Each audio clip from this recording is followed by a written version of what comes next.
Om Swastiastu, selamat siang. Perkenalkan, nama saya Nikoma Putri Dwestuti, nomor absen 20. Saya salah satu anggota kelompok dari kelompok 1. Sini saya akan membawakan materi mengenai hukum kontrak dan hukum perjanjian. Sebelumnya, saya akan memperkenalkan anggota kelompok saya. Yang pertama, Idewa Ayu Siswaria Ananda, nomor absen 4. Made Ayudhya Pratnyani, nomor absen 10, dan saya sendiri, Nikoma Putri Dwestuti, nomor absen 20. Baik, materi pertama yaitu mengenai primary goals.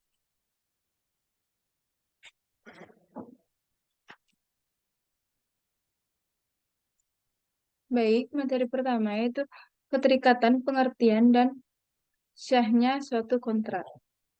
Pengertian hukum kontrak dalam menjalin sebuah kesepakatan kerja atau bisnis pastinya dibutuhkan perjanjian kontrak atas pekerjaan atau bisnis yang dikerjakan tersebut agar terjalinnya kesepakatan yang telah disepakati oleh kedua belah pihak.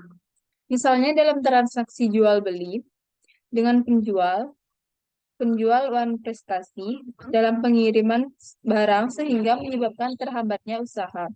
Kontrak atau perjanjian adalah kesepakatan antara dua orang atau lebih tentang hal-hal tertentu yang telah mereka sepakati. Ketentuan umum tentang kontrak diatur dalam Kitab Undang-Undang Hukum Perdana Indonesia, yaitu Richardo Simanjuntak, menjelaskan bahwa perjanjian merupakan bagian dari pengertian perjanjian. Artinya, perjanjian juga merupakan perjanjian, meskipun perjanjian belum tentu merupakan perjanjian. Perjanjian yang mempunyai akibat hukum yang mengikat disamakan dengan perjanjian. Hukum perjanjian meliputi pengertian umum dari asas-asas hukum yang mengatur hubungan-hubungan hukum antara dua pihak atau lebih berdasarkan perjanjian yang sah. Hukum kontrak Indonesia tetap menggunakan ketentuan pemerintah kolonial Belanda yang tertuang dalam buku 3 KUH Perdata. Buku 3 KUH Perdata menganut sistem terbuka, artinya para pihak bebas mengadakan perjanjian dengan siapa saja, menentukan syarat-syarat berlakunya dan bentuk perjanjian itu baik secara tertulis maupun lisan. Selain itu, dengan pasal 1338 ayat 1 KUH yang menyatakan semua yang secara sah masuk ke dalam kontrak diatur oleh hukum mereka yang masuk ke dalamnya. Selanjutnya yaitu batal dan pembatalan suatu kontrak. Yang pertama yaitu batal karena tidak terpenuhinya salah satu syarat-syarat perjanjian.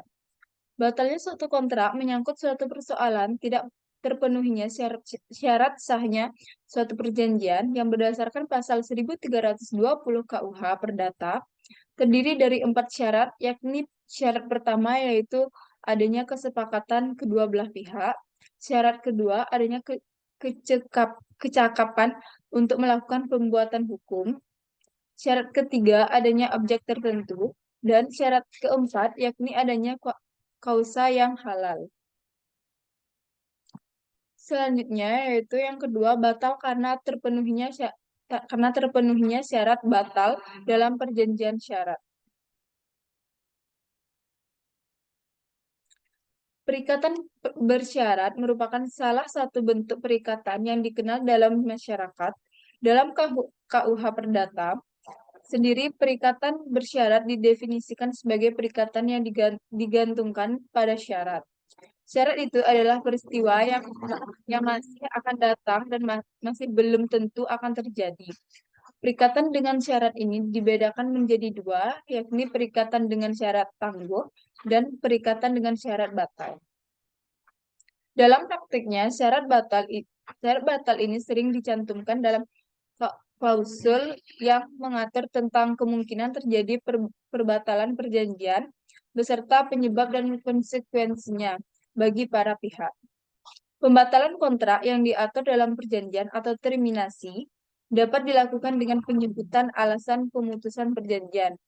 Dalam hal ini, dalam perjanjian terperinci alasan-alasan sehingga salah satu pihak atau kedua belah pihak dapat memutuskan perjanjian. Yang ketiga yaitu batal karena adanya uang prestasi. Uang prestasi berasal dari bahasa Belanda yang berarti prestasi buruk.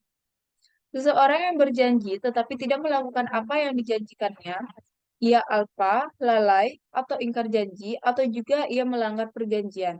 Bila ia melakukan atau berbuat sesuatu yang tidak boleh dilakukannya, maka ia dikatakan prestasi. Prestasi atau kelalaian atau kealpaan dapat berupa 4 macam, yaitu yang pertama, tidak melakukan apa yang disanggupinya akan dilakukannya. Yang kedua, yaitu melaksanakan apa yang dijanjikannya, tetapi tidak sebagaimana dijanjikannya. Yang ketiga, yaitu melakukan apa yang dijanjikan tetapi terlambat. Dan yang keempat, yaitu melakukan sesuatu yang menurut perjanjian tidak boleh dilakukannya. Terhadap kelalaian atau kealpaan seseorang diancamkan beberapa sanksi atau hukumannya, yakni yaitu yang pertama, membayar kerugian yang diderita pihak lain yang mengalami kerugian atau dengan singkat dinamakan ganti rugi dalam pasal 1243 KUH Perdata. Yang kedua, yaitu pembatalan perjanjian atau juga dinamakan pemecahan perjanjian melalui pengadilan pasal 1266 KUH Perdata. Yang ketiga, yaitu meminta pemutusan perjanjian atau pemenuhan perjanjian disertai ganti rugi dan pembatalan perjanjian disertai ganti rugi, yaitu dengan pasal 1267 KUH Perdata. Dari uraian di atas terjadinya ingkar janji atau prestasi dari pihak-pihak dalam perjanjian, pihak yang dirugikan dapat meminta pembatalan perjanjian. Pembatalan perjanjian dengan alasan prestasi sudah sering terjadi dan dianggap wajar. Apabila jika alasan itu dibenarkan dalam termination clause yang sudah disepakati bersama kedua belah pihak. Yang keempat itu pembatalan perjanjian secara sepihak. Pembatalan sepihak atau suatu perjanjian dapat diartikan sebagai ketidaksediaan salah satu pihak untuk memenuhi prestasi yang telah disepakati kedua belah pihak dalam perjanjian. Pada saat mana pihak yang lainnya tetap bermaksud untuk memenuhi prestasi yang telah dijanjikannya dan menghendak untuk tetap memperoleh kontra prestasi dari pihak yang lainnya itu seperti yang kita ketahui bahwa perjanjian yang sah dapat dalam arti memenuhi syarat sah menurut undang-undang, maka berlaku sebagai undang-undang bagi para pihak yang membuatnya seperti yang tercantum dalam pasal 1338 ayat 1 KUH Perdata. Menurut pasal 1266 KUH Perdata, ada 3 hal yang harus diperhatikan sebagai syarat upaya pembatalan itu dapat dilakukan 3 syarat, yaitu yang pertama, perjanjian bersifat tidak baik. Mohon maaf, yang pertama perjanjian bersifat timbul balik. Yang kedua itu harus ada prestasi. Dan yang ketiga itu harus dengan keputusan hakim. Suatu tindakan repudiasi atas suatu perjanjian dapat diwujudkan dengan cara yaitu yang pertama repudiasi secara tegas, yang kedua repudiasi secara inklusif.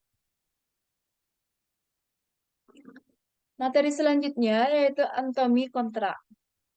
Kontrak adalah perjanjian yang mengikat antara dua pihak untuk melakukan atau tidak melaksanakan sesuatu. Dalam hukum komersial, kontrak menjadi bagian yang sangat penting dalam mengatur hubungan antara para pelaku bisnis.